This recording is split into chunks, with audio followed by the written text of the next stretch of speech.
Guys, this is really weird stuff right here. This is really weird. Oh? What? Okay, they're a train. Alright, yeah, checkered flag. What the heck? Oh my gosh. Alright, Dumbo, released in 1941. This is Walt Disney's fourth theatrically released animated movie. And I'd say this one is just about as iconic as all of the ones that we've talked about before. And it's like, I didn't even realize that all of these classics were released in like such quick succession from each other. Like, Disney was really just dominating at this time, which makes sense because they were really one of the only studios, I mean, you know, the big studio that was able to actually afford to produce all of this high quality animation and get it in theaters at the time. So, I mean, first of all, in direct contrast to Fantasia, this movie is actually only like half the length of Fantasia, which is quite the stark difference there. And to be honest, it was really refreshing being able to watch just such a nice, short and sweet story after the slog, in my opinion, that Fantasia was. But yeah, let's get right into it. So the movie starts on a really stormy night where we see a flock of storks flying by on their way to deliver a bunch of babies. And not just any babies, but children of a bunch of circus animals. So all of the animals are dropped off to their rightful owners. You know, lions, tigers, bears, oh my. But we find out that there's one animal that did not quite get their baby delivered that night. And that was the elephant named Mrs. Jumbo. Which, I mean, I don't know how you wind up with that name. Like, oh, this elephant's pretty big. What should we name her? Oh, let's just name her Jumbo. Like, that's so messed up. But she's kind of waiting around, seeing all of the other animals get their children delivered. And she's obviously very upset. But the next morning, when the circus is getting ready to depart to their next location, we see a stork kind of zipping through the sky that was running late for his delivery, and lo and behold, this is the elephant that Mrs. Jumbo has been waiting for. So he's finally dropped off right as the circus is departing, and you know, all the elephants gather around. They're all excited to see the new baby until whoosh! Ba-boom! Kapow! His ears are huge! And like, I don't know why, but for some reason, his ears being like a bit bigger than normal is like the worst thing that could ever happen to this poor elephant, because from here on out, this poor guy just gets viciously humiliated for the rest of the movie because of the size of his ears. And it's like, bro, he can hear you. Believe me. Like, there's no reason to be this mean to the poor little guy. So anyways, yeah, the other elephants are all shocked. They're just kind of laughing at and making fun of this poor baby elephant, and they're like, oh, what should his name be? Oh, well, the mom's name is Jumbo, so let's name him Dumbo. Like, yeah, they're very creative, guys. And the funniest part about all this is, like, this isn't even disputed, like, at all. Like, his name's just Dumbo now, and then, like, that's just how he's gonna be referred to. That's just how he's gonna be referred as for the. That's just what he's gonna be referred as to the. That's just what he's gonna be called for the rest of the movie. So after this, the circus just kind of settles at their next stop of their tour. And we see a scene which is very much a product of its time. We see a bunch of slaves kind of working together to put up the tent and set everything up. And they're singing a song while they're doing it. And like, the lyrics of this song are like really quite disgusting, actually. Like, I won't go into it, but yeah, it was just a different time back in the day. So yeah, a little later on, we see a scene where like Dumbo and the mother, they're just kind of bonding and playing around, and like, man, they make Dumbo look so dang cute in this movie. Like, just look at the little guy hopping around and stuff. It's great. It's a joy to watch. So yeah, when you're watching a scene this nice and heartwarming, you already know they're gonna kind of rip your heart out directly after that. So a bunch of kids kind of walk up, they start making fun of Dumbo and even kind of harassing him a little bit. So Jumbo, rightfully so, kind of like goes berserk on these kids because, you know, they're attacking her baby. So unfortunately, she and Dumbo get separated, and they label her as kind of like a mad elephant, like she went insane. So they kind of locked her up in her own solitary confinement, which is just awful, obviously. And so the other elephants kind of like catch wind of this drama, and they're like gossiping about it, kind of like the moms of my old elementary school classmates used to do. Just gossip and gossip and gossip until the cows come home. But that's besides the point. And so little do they know that there's this little mouse overhearing the conversation, and his name is Timothy. Timothy Mouse, that is, of course.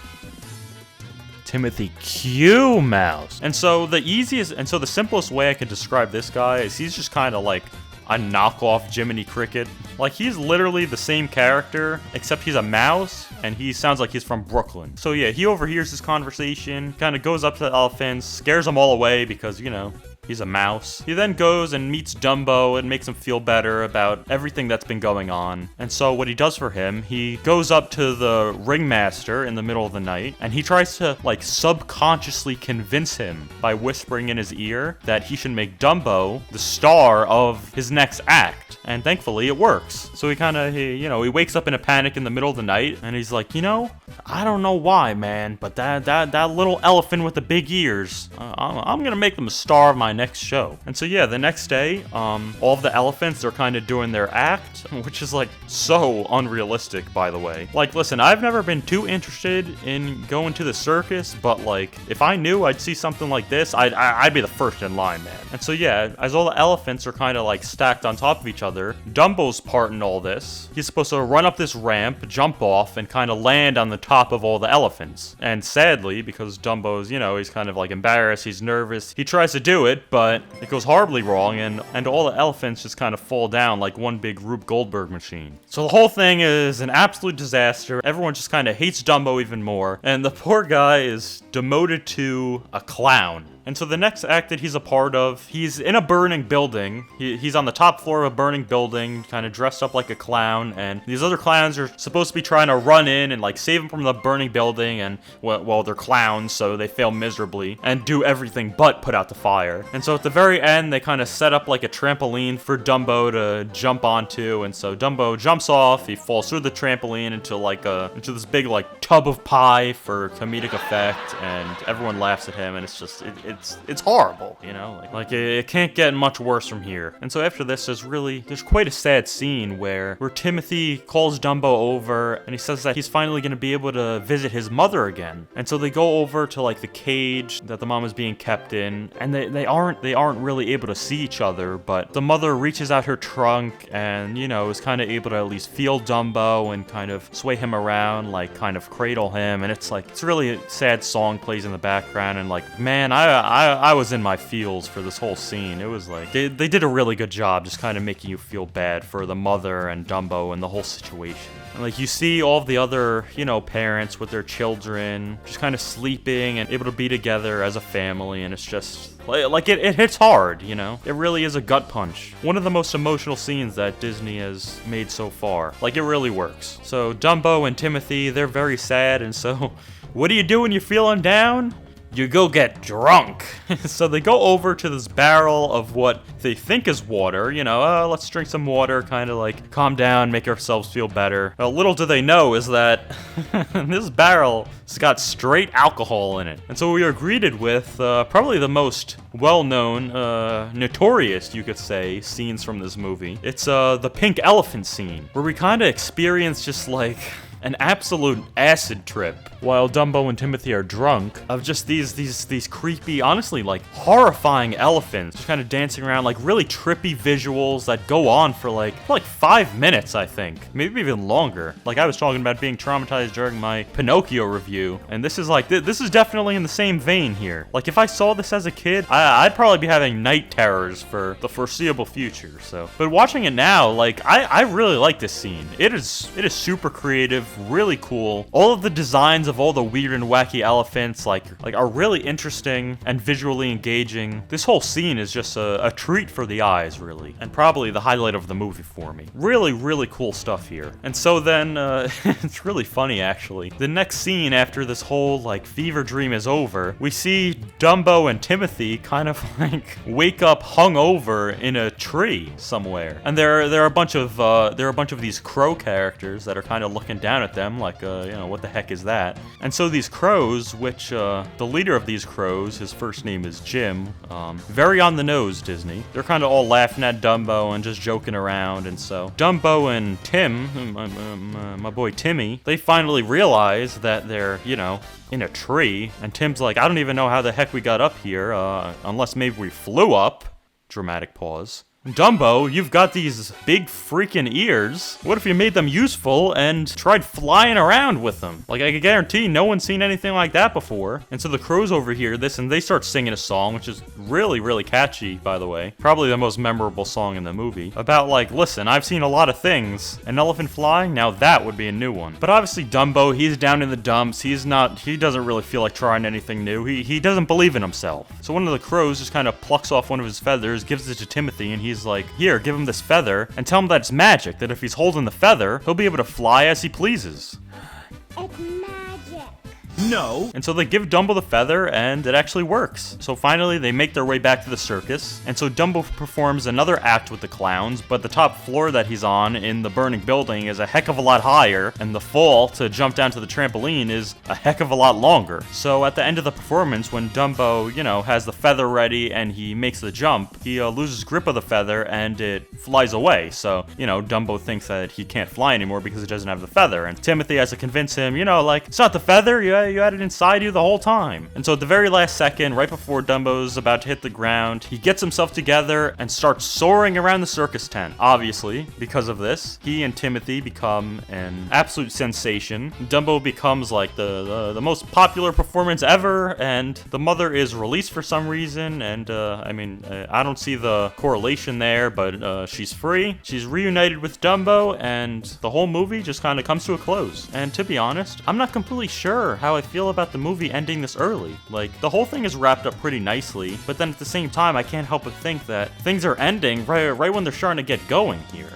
I'm kind of split, because the pacing was pretty good. And so I guess they could have added a few more scenes, maybe, where Dumbo now uses his newfound flying abilities to, solve more problems, and maybe instead of the mother just being released, he kind of, finds a way to, do that himself. I don't really know, but I'd rather the movie be short and sweet than overly bloated. So yeah, I'm certainly not going to complain too much about it. It's just really interesting because the remake of this movie, which I believe came out 2019, is ridiculously longer than this. Like most of the Disney live-action remakes, which I certainly have my opinions on, but that's a story for another day. They expand on the story and the world and all of that a heck of a lot more in the remake, and I'd say some of it was successful, but some of it was definitely way more stretched out than it had to be.